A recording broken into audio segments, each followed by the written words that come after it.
călători.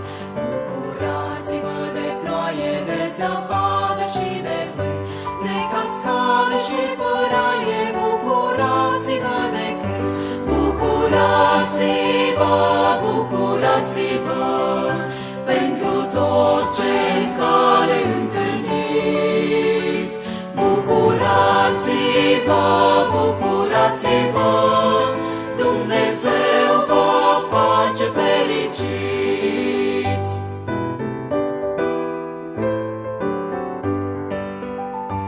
Bucurați-vă de o floare, bucurați-vă de un vers, de copaci de mult și mare, de întregul univers.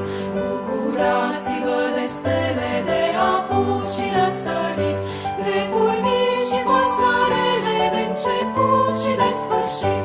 Bucurați-vă, bucurați-vă, pentru tot ce în cale întâlniți. Bucurați-vă, bucurați-vă, Dumnezeu vă face fericiți.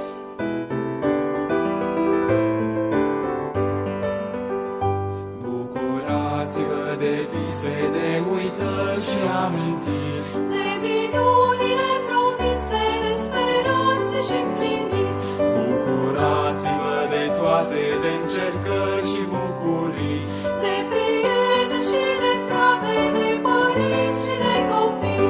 Bucurați-vă, bucurați-vă, pentru tot ce în cale întâlniți.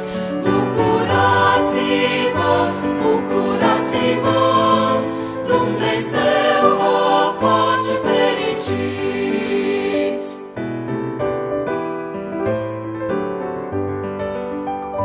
Bucurați-vă de viață, de iubire și visări, și de orice dimineață, de odihnă și înserări.